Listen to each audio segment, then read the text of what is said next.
সরকারের সঙ্গে আলোচনা করেই ঠিক হবে নির্বাচনের দিনক্ষণ। 2 মাস আগে দেওয়া হবে তফসিল। ঘোষণার আগে 18 বছর হলেই ভোট দেওয়ার সুযোগ দিতে চায় ইসি। যখন সরকারের সাথে কথা হবে যে ওনারা কি আলোচনা করেছেন, আমরা তো নিশ্চয়ই একটা ওনাদের ভাগ বুঝতে পারবো, বুঝে তখন একটা তারিখ যখন যায় সেটা করবো। শিডিউলটা ঘোষণা করা হয় নর্মালি ভোটের 2 মাস আগে। ভোটার রেজিস্ট্রেশন আইনে কিছুটা পরিবর্তনের কথা চিন্তা করছি, two include the younger generation, যা ওই সময়ে যারা 18 বছর হয়ে যাবে। কারো নির্দেশনায়, কারো পরিচালনায় আমরা কাজ করব না। নির্বাচন যখনই হোক, ইসিকে সহায়তায় প্রস্তুত আইন শৃঙ্খলা বাহিনী। নির্বাচনের ডেটটা তো ফিক্স করবে নির্বাচন কমিশন। ওনারা যেই সময় ফিক্স করবে, আমরা মনে হয় আমাদের আইন শৃঙ্খলা বাহিনী ওই সময় তারা প্রস্তুত। দেখছিলেন প্রধান শিরোনাম। রাত 11টার সময় সঙ্গে আছি আমি গোলাম রাব্বি। এবার অন্যান্য শীর্ষ সংবাদ। যুক্তরাজ্যে শেখ হাসিনা ঘনিষ্ঠদের সম্পদ জব্দে পাচারের অভিযোগে যথার্থতা প্রমাণিত বললেন গভর্নর। অবৈধভাবে ফ্ল্যাট গ্রহণের মামলায় টিউলিপকে ফের তলব দুদকের। করোনায় আরও একজনের মৃত্যু। নতুন ধরনের ঝুঁকি এড়াতে পরীক্ষা ও টিকা দেয়ায় অগ্রাধিকারের পরামর্শ। ডেঙ্গুতে 24 ঘন্টায় মৃত্যু এক। মহামারী রূপ নেয় বরগুনায় আতঙ্ক।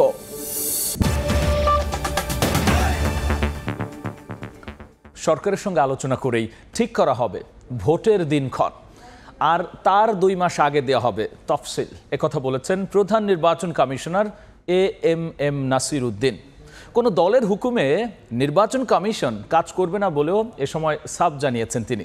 তফসিলের আগে যাদের বয়স 18 হবে তাদেরকেও ভোটে অন্তর্ভুক্ত করতে চায় ইলেকশন কমিশন। 2026 সালের প্রথমার্ধের মধ্যে নির্বাচনের সময় নির্ধারণ করা যায়। গত বছর 16 ডিসেম্বর প্রধান উপদেষ্টার ভাষণে আগামী ডিসেম্বর থেকে 2026 সালের জুনের মধ্যে নির্বাচনের কথা বললেও বিএনপি সহ বিভিন্ন দলের দ্বিমত থাকায় সেখান থেকে সরে আসে সরকার। 2026 সালের এপ্রিলের প্রথমার্ধের যে কোনো একটি দিনে অনুষ্ঠিত হবে।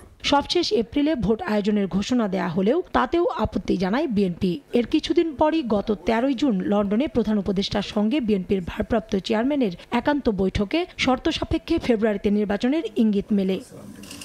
তবে ভোটের দিনক্ষণ নিয়ে সরকারের এমন বার্তা নির্বাচন কমিশনের কাছে এখনো পৌঁছায়নি বলে জানালেন প্রধান নির্বাচন কমিশনার। রোববার নির্বাচন ভবনে সাংবাদিকদের সঙ্গে শুভেচ্ছা বিনিময়ে তিনি বলেন, নির্বাচন যেদিনই হোক সব প্রস্তুতি ইসির রয়েছে। যখন সরকারের সাথে কথা হবে যে ওনারা কি আলোচনা করেছেন, আমরা তো নিশ্চয়ই একটা ওনাদের ভাগ বুঝতে পারবো, বুঝে তখন একটা তারিখ যখন যায় সেটা করবো। এখন আমাদের চিন্তা ভাবনা, ধ্যান ধারণা, শয়নে স্বপনে নিজেদের প্রস্তুতি। সিইসি বলেন, ভোটে তরুণদের অন্তর্ভুক্ত করতে চায় কমিশন। 2026 সালের 2রা জানুয়ারি যাদের বয়স 18 বছর পূর্ণ হবে তাদের ভোটার তালিকায় অন্তর্ভুক্ত করতে হলে আইনে পরিবর্তন করতে হবে বলেও জানান তিনি। যে তারিখে শিডিউল ঘোষণা করব, শিডিউলটা ঘোষণা করা হয় নর্মালি ভোটের 2 মাস আগে। যখন আমরা শিডিউল ঘোষণা করব তখন আমার কাছে ভোটার তালিকাটা রেডি থাকতে হবে, বুঝছেন না? তো আমরা দরকার হলে ভোটার রেজিস্ট্রেশন আইনে কিছুটা পরিবর্তনের কথা চিন্তা করছি, two include the younger generation. কারো হুকুমে ইসি কাজ করবে না জানিয়ে সুষ্ঠু ও নিরপেক্ষ ভোট অনুষ্ঠানে যথাযথভাবে দায়িত্ব পালনে ইসি কর্মকর্তাদের নির্দেশনা দেন প্রধান নির্বাচন কমিশনার। কারো নির্দেশনায়, কারো পরিচালনায় আমরা কাজ করব না। কারো দ্বারা প্রভাবিত হয়ে নয়, কারো পক্ষে নয়, যে কোনো দলীয় স্বার্থ বিবেচনায় আপনারা কোনো কাজ করবেন না। একদম আইন অনুযায়ী নিরপেক্ষতার সাথে আপনারা দায়িত্ব পালন করবেন। এই মেসেজটা আমি তাদেরকে আজকেও দিয়েছি।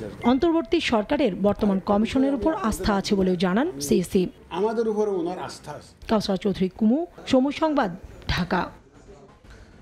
নির্বাচন যখনই হোক, কমিশনকে সহায়তায় আইন শৃঙ্খলা বাহিনী প্রস্তুত রয়েছে। সকালে সচিবালয়ে আইন শৃঙ্খলা সংক্রান্ত কোর কমিটির বৈঠক শেষে একথা জানিয়েছেন স্বরাষ্ট্র উপদেষ্টা। আর সাংবাদিকদের সঙ্গে আলাপকালে পরিবেশ উপদেষ্টা বলেছেন, প্রধান উপদেষ্টা ডক্টর মোহাম্মদ ইউনূস ও বিএনপির ভারপ্রাপ্ত চেয়ারম্যান তারেক রহমানের বৈঠক নিয়ে সন্তুষ্ট উপদেষ্টা পরিষদ। ঈদের ছুটি শেষে ফের কর্মচঞ্চল প্রশাসনের প্রাণকেন্দ্র সচিবালয়। রোববার সকালেই অফিসে আসেন উপদেষ্টা ও বিভিন্ন মন্ত্রণালয়ের কর্মকর্তা কর্মচারীরা। নিজেদের মধ্যে ঈদ পরবর্তী শুভেচ্ছা বিনিময় শেষে দাপ্তরিক কাজে ব্যস্ত হয়ে পড়েন তারা। পরে সাংবাদিকদের সঙ্গে কথা বলেন উপদেষ্টারা।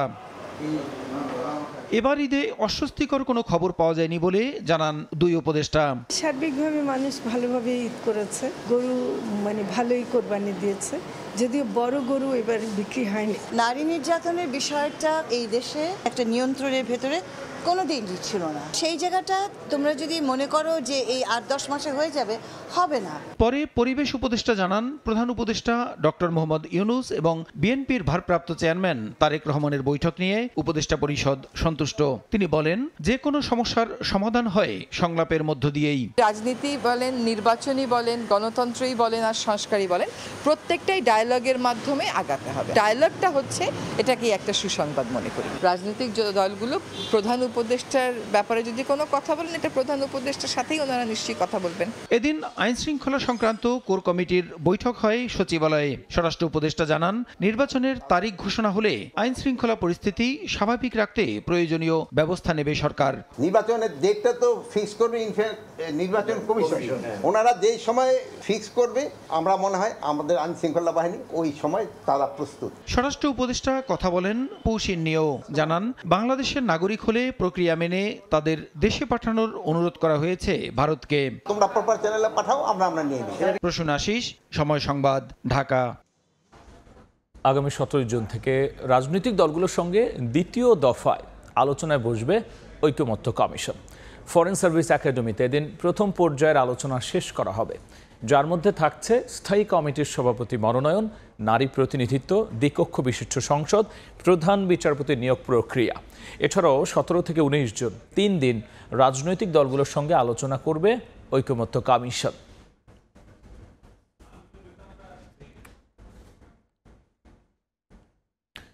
এদিকে আগামী সংসদ নির্বাচনে 100 আসনে নারীর সরাসরি নির্বাচনের দাবি জানিয়েছে নাগরিক কোয়ালিশন।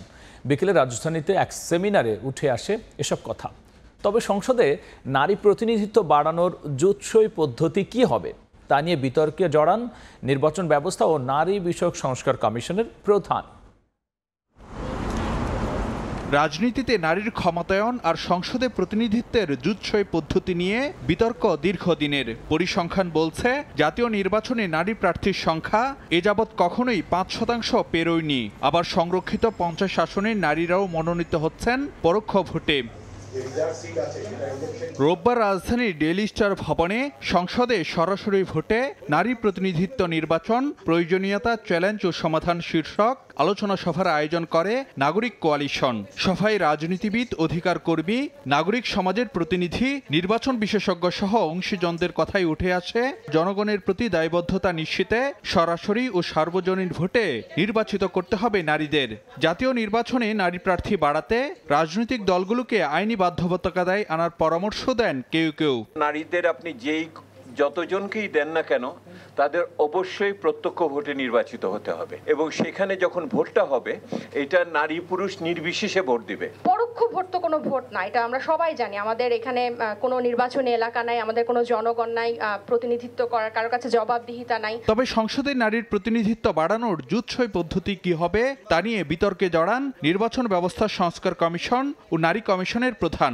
দ্বৈত প্রতিনিধিত্ব হলে যে সমস্যা হলো, ওই যে আমাদের গ্রাম বাংলা যে কথা আছে, এক ঘরে দুই পীর হইতে পারে না। তো এখন দুইজন হলে এটা কার্যকর হবে কিনা আমার সন্দেহ আছে। ঘূর্ণায়মান পদ্ধতি যেটা প্রস্তাব করা হচ্ছে নির্বাচন সংস্কার কমিশনের পক্ষ থেকে, এটা একটা রিডিকুলাস প্রপোজাল। কোন মানুষটা চাইবে তার রাজনৈতিক ক্যারিয়ারকে 2 টার্মের জন্য বাদ দিয়ে দিতে? পুরুষও চাইবে না, নারীও চাইবে না। আলোচনায় বিএনপি নেত্রী শামা উবায়েদ বলেন, দ্বৈত প্রতিনিধিত্ব সংসদীয় আসনে জটিলতা বাড়াতে পারে। এটা actually problematic. It is not possible, it is not practical. এটা যে কোনো একটা নির্বাচনী এলাকায় গন্ডগোল আরো বাড়াবে। সেমিনারে আগামী নির্বাচনে 100 আসনে নারীর সরাসরি নির্বাচনের দাবি সহ 4 দফা প্রস্তাব তুলে ধরে নাগরিক কোয়ালিশন। সরাসরি নির্বাচনের ব্যবস্থা করা হবে। ফারুক ভিয়া, রবিন, সময় সংবাদ, ঢাকা। শেখ হাসিনার ঘনিষ্ঠজনদের 26 কোটি পাউন্ডের সম্পদ জব্দ করেছে যুক্তরাজ্য। আর এতেই প্রমাণিত হয় পাচারের অভিযোগের যথার্থতা রয়েছে। তবে পাচারের অর্থ উদ্ধারে আদালতের বাইরে কোনো সমঝোতা হবে কিনা সেই সিদ্ধান্ত নেবে সরকার। বিকেলে বাংলাদেশ ব্যাংকে সংবাদ সম্মেলনে কথা জানিয়েছেন governor doctor Ahsan H Mansur. 2009 থেকে 2023 সাল গেল প্রায় 1.5 দশকে দেশ থেকে পাচার হয়েছে 23,400 কোটি টাকা। গেল ডিসেম্বরে শ্বেতপত্রে উঠে আসে এমন তথ্য। এরই মধ্যে বাংলাদেশি নাগরিকদের 26 কোটি পাউন্ডের সম্পদ জব্দ করেছে যুক্তরাজ্য। এর মধ্যে রয়েছে সায়ান এফ রহমান ও শাহরিয়ার রহমানের 9 কোটি পাউন্ড এবং সাবেক ভূমিমন্ত্রী সাইফুজ্জামান চৌধুরী জাবেদের 17 কোটি পাউন্ডের সম্পদ। গেল মঙ্গলবার থেকে শুক্রবার প্রধান উপদেষ্টার সঙ্গে যুক্তরাজ্য সফর শেষে রোববার বাংলাদেশ ব্যাংকে সংবাদ সম্মেলনে ব্যাংকের গভর্নর বলেন, যুক্তরাজ্যে পাচার হওয়া অর্থ উদ্ধারে মামলা হবে। এটার মাধ্যমে দুটো জিনিস প্রমাণিত হয়। একটা হচ্ছে যে এই সম্পদগুলো আর ট্রান্সফার হবে না এবং ভবিষ্যতে হয়তো আমরা আরও কিছু সম্পদ এখানে অ্যাটাচ করতে পারবো। এটা প্রমাণ করে যে আমাদের যে ক্লেমটা, দাবিটা আছে কিছু ব্যক্তি বা পরিবারের উপর যে তারা অর্থ আত্মসাৎ করে, সেটার একটা যথার্থতা আছে। তবে পাচার করা টাকা উদ্ধারে আদালতের বাইরে কোনো সমঝোতা হবে কিনা সেই সিদ্ধান্ত সরকার নেবে বলে জানান গভর্নর। এটা একটা বিচারিক প্রক্রিয়া হবে, পৃথিবীর সব দেশেই যেটা হয়, এবং বিচারিক প্রক্রিয়ার মাধ্যমেই এটাকে সলভ করতে হবে। এবং বিচারিক প্রক্রিয়ার মধ্যে দুটো জিনিস হয়, একটা ডিপেন্ডস করে সরকারের উপর। সরকার এটাকে ক্রিমিনাল কেস হিসাবে নেবে না এটাকে সিভিল কেস হিসাবে নেবে। এ সময় দুবাইতে মেয়ের ফ্ল্যাট কেনা প্রসঙ্গে গভর্নর বলেন, বানোয়াট তথ্যের ভিত্তিতে তোলা হচ্ছে অভিযোগ। এটাকে পুরোপুরিভাবে বানোয়াট তথ্যের উপর ভিত্তি করে করা এবং পার্সোনাল অ্যাটাক এবং ক্যারেক্টার অ্যাসাসিনেশন হচ্ছে এটার মূল উদ্দেশ্য। যদি কোনো প্রমাণ থাকে যে আমি $1 পাঠিয়েছি, আপনার প্রমাণটা নিয়ে আসেন, আর লুক ইনটু যে প্রমাণের সত্যতা আছে কিনা। কাউকে আমি চ্যালেঞ্জ দিয়ে বলছি যে কেউ দেখাতে পারেন কিনা। দুর্বল ব্যাংকের সম্পদ মূল্যায়নের কাজ শেষ হয়েছে, কয়েক মাসের মধ্যেই একীভূতকরণের কাজ শুরু হবে বলেও জানান গভর্নর। ইসলামী ব্যাংকগুলো নিয়ে আমরা প্রথম পর্যায়ে শুরু করব, পরবর্তীতে এসে চলমান প্রক্রিয়া থাকবে। MS Arifin, Somoy Sangbad, Dhaka. British MP Tulip সিদ্দিককে 22 জুন তলব করে ফের চিঠি দিয়েছে দুদক। অবৈধভাবে ফ্ল্যাট গ্রহণের মামলায় ঢাকার 5টি ঠিকানায় এই চিঠি পাঠানো হয়েছে। এদিকে সাবেক অর্থমন্ত্রী সাইফুর রহমানের ছেলে নাসের রহমানের বিরুদ্ধেও অবৈধ সম্পদ অর্জনের অভিযোগে অনুসন্ধান শুরু করেছে দুর্নীতি দমন কমিশন। রাজধানীর গুলশান 2-এর 11 নম্বর রোডে অবৈধভাবে ইস্টার্ন হাউজিং থেকে ফ্ল্যাট গ্রহণের মামলায় গেল মে মাসে ব্রিটিশ এমপি টিউলিপ সিদ্দিককে তলব করে চিঠি দেয় দুদক। সংস্থাটি বলছে, টিউলিপ সিদ্দিক চিঠি পাচ্ছে না বলে বিভিন্ন মাধ্যমে অভিযোগ করছে। এমন প্রেক্ষাপটে ঢাকায় টিউলিপের 5টি ঠিকানায় নতুন করে 22 জুন তলব করে চিঠি পাঠিয়েছে দুদক। সংশ্লিষ্ট থানা, রেজিস্ট্রি, ডাক যোগাযোগ এবং সরাসরি দুদক কর্মকর্তারা এসব ঠিকানায় চিঠি রেখে আসবে। তিনি বাংলাদেশের নাগরিক, আপনি যে তথ্যটা দিয়েছেন সেটা সঠিক নয়। বাংলাদেশের নাগরিক হয়ে আছেন এবং সেই হিসাবেই তার এখানে বাংলাদেশে তার যে ঠিকানাগুলো রয়েছে সেই ঠিকানাগুলোতে পত্র প্রেরণ করা হয়েছে। যেহেতু এর আগে অনেকবারই বিভিন্ন মাধ্যম থেকে আমরা জেনেছি যে তিনি এই চিঠিগুলো পাচ্ছেন না, সেই কারণে যে কয়টি ঠিকানা বাংলাদেশে রয়েছে বর্তমান এবং স্থায়ী ঠিকানা, সেই ঠিকানাগুলোতেই পত্র প্রেরণ করা হয়েছে। এদিকে বিএনপির সাবেক অর্থমন্ত্রী সাইফুর রহমানের ছেলে নাসের রহমানের বিরুদ্ধে অবৈধ সম্পদ অর্জনের অভিযোগে অনুসন্ধান শুরু করেছে দুদক। কোনো অভিযোগ যদি 80 বা তদূর্ধ্ব মার্কস পেয়ে থাকে তাহলে সেটা অনুসন্ধানের জন্য বিবেচিত হয়ে থাকে এবং যাচাই বাছাই কমিটির সুপারিশ ক্রমে কমিশনের অনুমোদনের প্রেক্ষিতে অনুসন্ধানের কাজ শুরু করা হয়ে থাকে। অনুসন্ধান চলাকালে নাসের রহমানের সম্পদ জব্দ ও ব্যাংক অ্যাকাউন্ট অবরুদ্ধ করলে সংশ্লিষ্ট কর্মকর্তাকে জানাতেও চিঠিতে বলা হয়েছে। তাসলিম তৌহিদ, সময় সংবাদ, ঢাকা। করোনার নতুন ধরনের সবচেয়ে বেশি ঝুঁকিতে শিশু, বয়স্ক ও অন্যান্য রোগে আক্রান্তরা।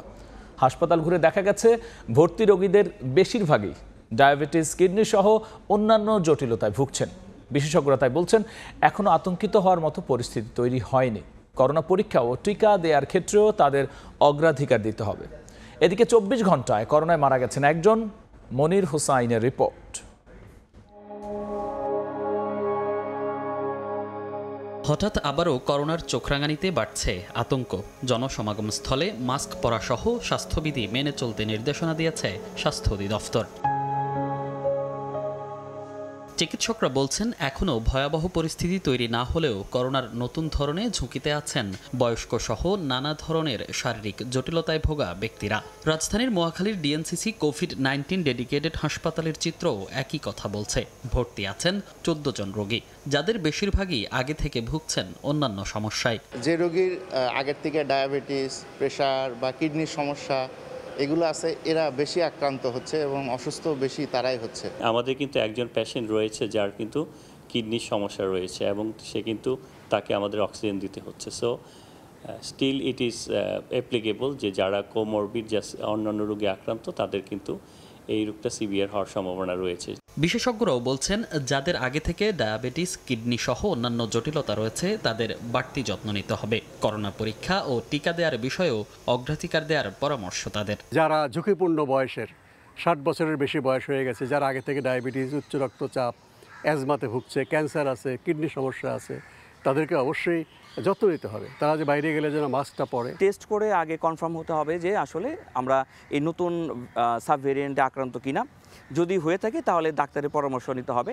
আতঙ্ক ছড়াচ্ছে ডেঙ্গুও। এরই মধ্যে ছড়িয়ে পড়েছে 58 জেলায়। বরিশাল বিভাগে সংক্রমণ সবচেয়ে বেশি। প্রতিদিনই বাড়ছে আক্রান্তের সংখ্যা ও মৃত্যু।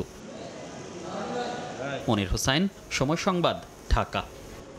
বারবার নকশা বহির্ভূত অংশ ভেঙে দেওয়ার পরও নিয়ম লঙ্ঘন করে ভবন তৈরি করছেন মালিকরা। এবার তাই বিদ্যুৎ সংযোগ বিচ্ছিন্ন করে মিটার জব্দ করছে রাজউক। সকালে রাজধানীর দক্ষিণখান এলাকার নামাপাড়ায় 5টি নির্মাণাধীন ভবনের নকশা বহির্ভূত অংশ ভেঙে দেয় রাজউক। একটি ভবনের মালিককে করা হয় 1 লাখ টাকা জরিমানা। আংশিক ভেঙে দেওয়া হয় 5টি সহ 7টি ভবনের বিদ্যুৎ সংযোগ বিচ্ছিন্ন করে মিটার জব্দ করা হয়। এদিন কেরানীগঞ্জের ভাংনা এলাকায় নকশা বহির্ভূত 5টি নির্মাণাধীন ভবনের বিদ্যুৎ সংযোগ বিচ্ছিন্ন করে রাজউক। পাল্টাপাল্টি হামলায় ইরান ইসরায়েল সংঘাত অব্যাহত। তেল আবিবে দ্বিতীয় রাতের মতো ইরানের ভয়াবহ হামলা, অন্তত 10 জন নিহত হয়েছেন। এ নিয়ে মৃত্যু বেড়ে দাঁড়ালো 14 জনে। আহত হয়েছেন 2 শতাধিক। তেল আবিবের বাতিয়ামে ক্ষেপণাস্ত্রের আঘাতে ধসে পড়েছে একটি বহুতল ভবন। এই ঘটনায় 35 জন নিখোঁজ আছেন বলে জানিয়েছে ইসরায়েলি গণমাধ্যম। রাতভর তেহরান সহ বিভিন্ন শহরে হামলা চালিয়েছে ইসরায়েলও, আর এতে প্রাণহানি ছাড়িয়েছে 100।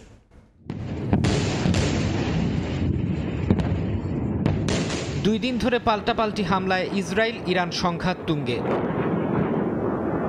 শনিবার রাতেও দফায় দফায় ইরানের ক্ষেপণাস্ত্র হামলায় বিস্ফোরণে কেঁপে ওঠে তেল আবিব, বন্দর নগরী হাইফা সহ বিভিন্ন শহর। বাতিয়াম শহরে বিপ্লবী গার্ডের ক্ষেপণাস্ত্রের আঘাতে ধসে পড়ে বহুতল ভবন। এতে ধ্বংসস্তূপে চাপা পড়েন অনেক ইসরায়েলি। ইরানের দাবি তারা ইসরায়েলের যুদ্ধ বিমানের তেল উৎপাদন কেন্দ্র ও জ্বালানি সরবরাহ স্থাপনাগুলোতে হামলা চালিয়েছে। ইরানের একের পর এক হামলায় ইসরায়েলে বেড়েছে হতাহতের সংখ্যা। একই রাতে ইসরায়েলও ইরানের দফায় দফায় হামলা চালায়, যার লক্ষ্যবস্তু ছিল দেশটির জ্বালানি ও পারমাণবিক স্থাপনা। নেতানিয়াহু বাহিনীর হামলায় ব্যাপক ক্ষয়ক্ষতি হয় শাহরান তেল শোধনাগার ও বন্দর আব্বাস শহরের গ্যাস ক্ষেত্রের। এদিন ইসাফানে পরমাণু কেন্দ্রেও হামলা চালানোর দাবি করে তেল আবিব।